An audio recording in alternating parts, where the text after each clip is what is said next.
स्वागत है आपका आज के एपिसोड में। चलिए शुरुआत करते हैं पिछले अभ्यास प्रश्न से। निम्नलिखित कथनों पर विचार कीजिए। कथन 1, भारत सरकार भारत को वैश्विक विवाद समाधान के केंद्र के रूप में स्थापित करने के लिए गिफ्ट सिटी में एक अंतर्राष्ट्रीय मध्यस्थता केंद्र स्थापित करने की योजना बना रही है।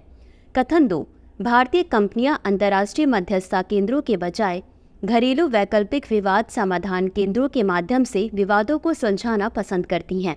उपर्युक्त कथनों के संदर्भ में निम्नलिखित में से कौन सा सही है?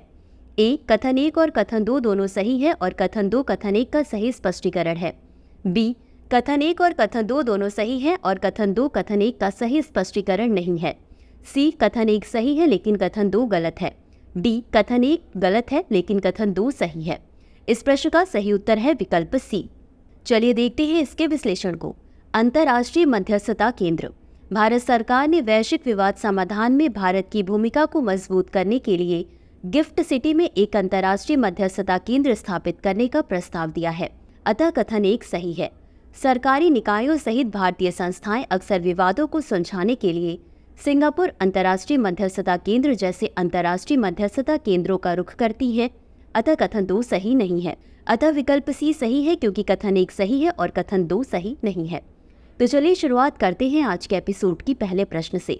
निम्नलिखित में से कौन सा नागरिकता अधिनियम 1955 की धारा 6A के संबंध में सर्वोच्च न्यायालय के निर्णय का सबसे अच्छा वर्णन करता है? ए, सर्वोच्च न्यायालय ने फैसला दिया कि धारा 6A असंवैधानिक है और इसे तत्काल रद्द किया जाना चाहिए। बी, सर्वोच्च न्यायालय ने धारा 6A की संवैधानिक वैधता को बरकरार रखा तथा माना कि यह असम समझौते में एक बड़े राजनीतिक समझौते का हिस्सा है। सी, सर्वोच्च न्यायालय ने कहा कि धारा 6A केवल असम पर ही नहीं बल्कि पूरे देश पर लागू होती है क्योंकि यह सभी राज्यों को समान रूप से प्रभावित करती है। डी, सर्वोच्च न्यायालय ने फैसला दिया कि धारा 6A केवल उन लोगों पर लागू होती है जो वर्ष 1971 के बाद अवैध रूप से असम में प्रवेश कर गए तथा उस स्थिति से पहले आने वाले किसी भी व्यक्ति को नागरिकता देने से इनकार कर दिया। इस प्रश्न का सही उत्तर है विकल्प बी। चलिए देखते हैं इसके विश्लेषण को। नागरिकता अधिनियम 1955 की धारा 6A। सर्वोच्च न्यायालय ने धारा 6A की संवैधानिक वैधता को बरकरार रखा तथा माना कि यह असम समझौते के तहत एक बड़े राजनीतिक समाधान का हिस्सा है। न्यायालय ने स्वीकार किया कि धारा 6A असम समझौते में शामिल है और इसे रद्द करने से अवैध आव्रजन के संबंध में असम की विशिष्ट स्थिति को संबोधित करने के लिए तैयार किया गया राजनीतिक समझौता विफल हो सकता है, अतः विकल्प बी सही है। अगला प्रश्न है, डिजिटल पब्लिक इंफ्रास्ट्रक्चर यानी DPI के संबंध में निम्नलिखित कथनों पर विचार कीजिए। 1, आधार और UPI सहित भारत की DPI पहलों ने वित्तीय समावेशन में विशेषकर महिलाओं के बीच महत्वपूर्ण योगदान दिया है। 2, ग्लोबल डिजिटल कॉम्पैक्ट वैश्विक सहयोग को बढ़ावा देता है और भारत ने G20 की अपनी अध्यक्षता के दौरान DPI को मुख्यधारा में लाने में नेतृत्वकारी भूमिका निभाई है। 3, भारत में DPI पहलों ने आर्थिक विकास पर नगण्य प्रभाव दिखाया है और वैश्विक दक्षिण के डिजिटल परिवर्तन में महत्वपूर्ण भूमिका निभाई है। उपर्युक्त में से कितने कथन सही हैं? ए केवल 1, बी केवल 2, सी सभी 3, डी कोई भी नहीं। इस प्रश्न का सही उत्तर है विकल्प बी केवल 2। चलिए देखते हैं इसके विश्लेषण को।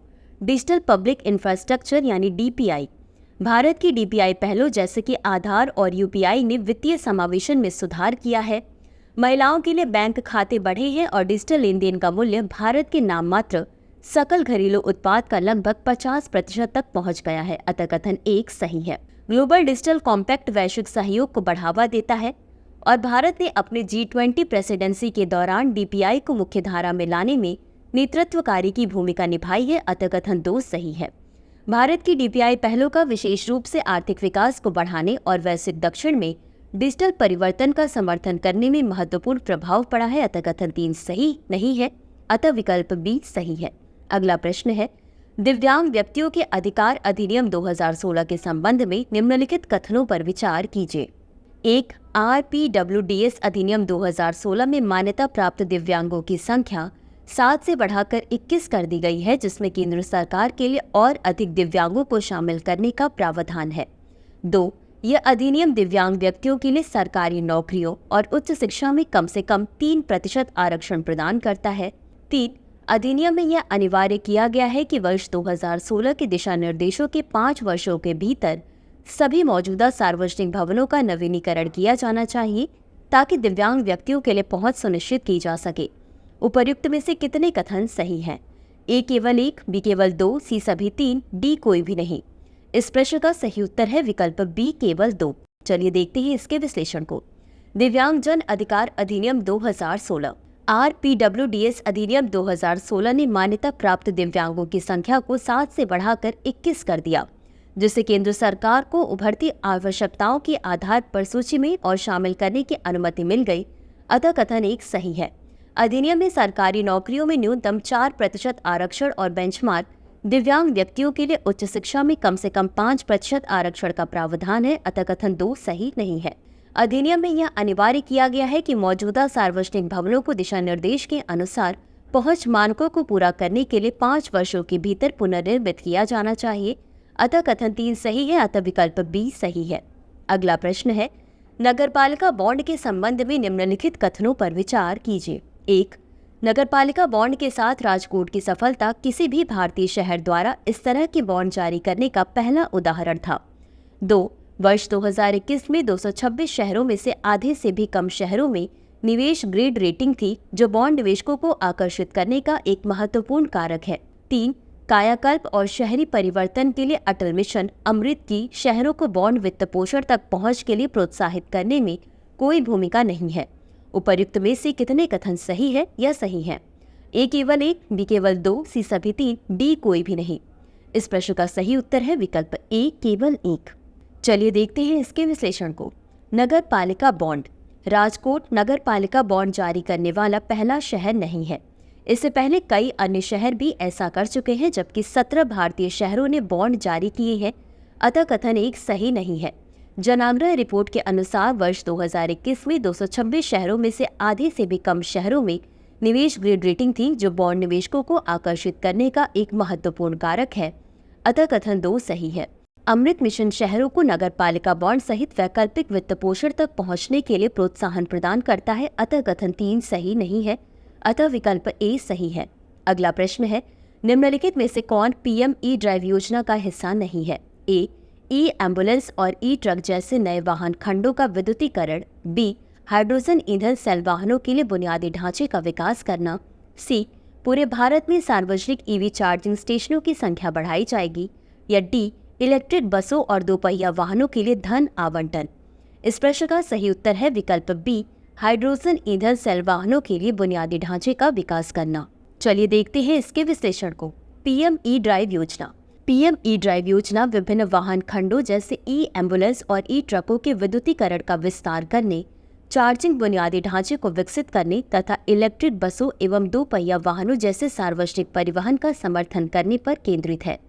हालांकि यह विशेष रूप से हाइड्रोजन ईंधन सेल वाहन बुनियादी ढांचे पर ध्यान केंद्रित नहीं करता है, जो योजना के उद्देश्यों में शामिल नहीं है। अतः विकल्प बी सही है।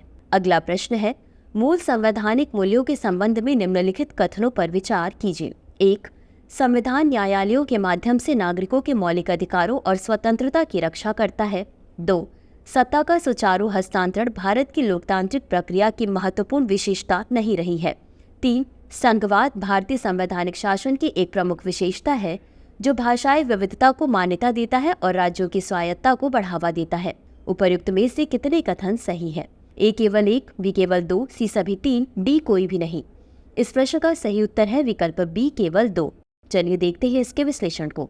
मूल संवैधानिक मूल्य। संविधान न्यायालयों को नागरिकों के अधिकारों और स्वतंत्रता की रक्षा करने की भूमिका प्रदान करता है, जो एक प्रमुख संवैधानिक मूल्य है। अतः कथन 1 सही है। भारत के लोकतंत्र की एक विशेषता सरकारों के बीच सत्ता का सुचारू हस्तांतरण रहा है, जो इसकी मजबूत लोकतांत्रिक संस्कृति का प्रमाण है। अतः कथन 2 सही नहीं है। संघवाद भारत के संवैधानिक शासन का एक मूलभूत हिस्सा है, जो राष्ट्रीय एकता को बढ़ावा देते हुए विविधता और स्वायत्तता की अनुमति देता है। अतः कथन 3 सही है। अतः विकल्प बी सही है। अगला प्रश्न है, हाल ही में एक महत्वपूर्ण कानून प्रकृति बहाली कानून यानी NRL को निम्नलिखित में से किस देश में लॉन्च किया गया, जिसका उद्देश्य पारिस्थितिकी तंत्र के स्वास्थ्य को बहाल करना है? ए संयुक्त राज्य अमेरिका, बी भारत, सी चीन, डी यूरोपीय यूनियन। इस प्रश्न का सही उत्तर है विकल्प डी, यूरोपीय यूनियन। चलिए देखते हैं इसके विश्लेषण को। प्रकृति पुनर्स्थापना कानून यानी NRL। हाल ही में यूरोपीय यूनियन ने अपनी पर्यावरण परिषद के माध्यम से प्रकृति पुनर्स्थापना कानून पारित किया। यह यूरोप भर में पारिस्थितिकी तंत्र के स्वास्थ्य को बहाल करने के उद्देश्य से बनाया गया एक महत्वपूर्ण कानून है, अतः विकल्प डी सही है। अगला प्रश्न है, भारत के राजकोषीय घाटे और राष्ट्रीय ऋण के संबंध में निम्नलिखित कथनों पर विचार कीजिए। 1. राजकोषीय उत्तरदायित्व और बजट प्रबंधन अधिनियम 2003 का लक्ष्य वर्ष 2024 से 25 तक सामान्य सरकारी ऋण को सकल घरेलू उत्पाद के 60% तक सीमित करना है। 2.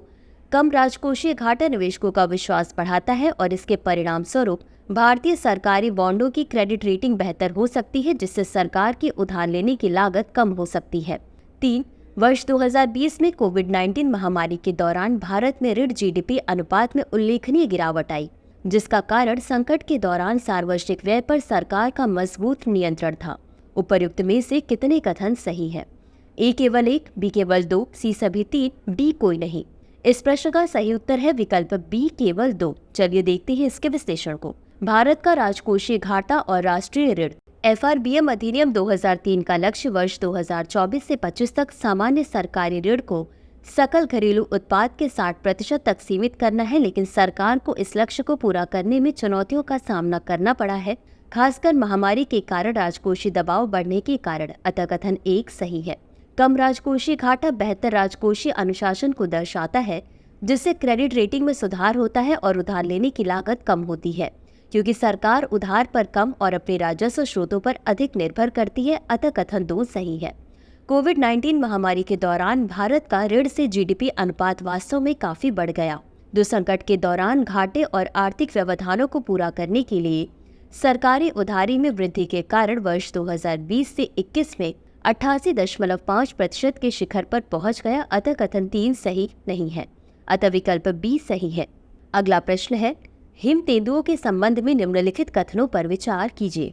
1. भारत सरकार ने हिम तेंदुए को उच्च हिमालयी क्षेत्रों के लिए एक प्रमुख प्रजाति के रूप में चिन्हित किया है। 2. अन्य बड़ी बिल्लियों के विपरीत हिम तेंदुए दहाड़ नहीं सकते।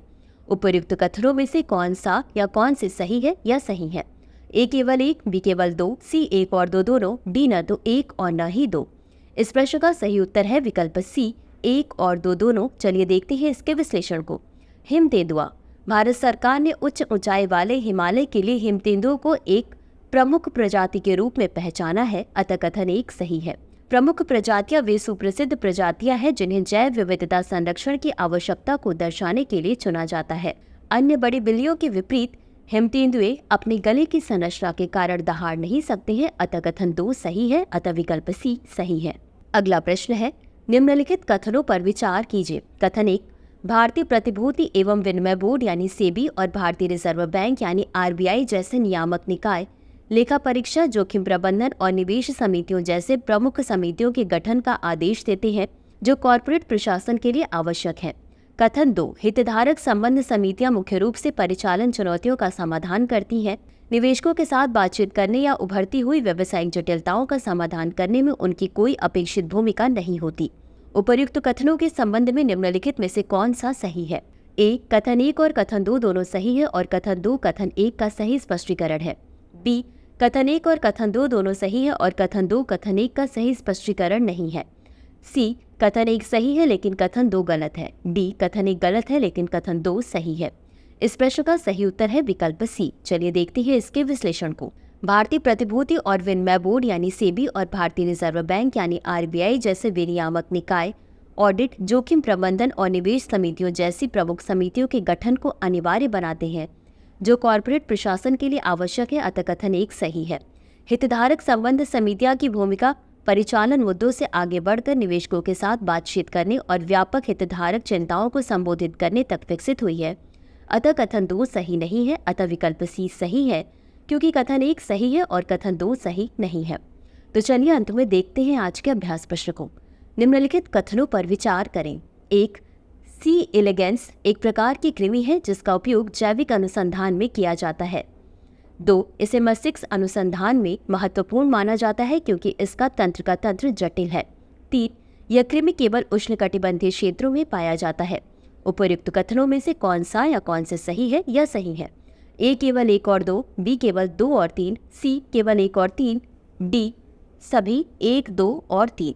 इस प्रश्न का उत्तर कमेंट बॉक्स में ज़रूर दें। आज के लिए बस इतना ही। धन्यवाद। डियर व्यूअर्स, अपने एग्जाम की तैयारी को और बेहतर करने के लिए हमारे चैनल को लाइक, शेयर और सब्सक्राइब करना न भूलें।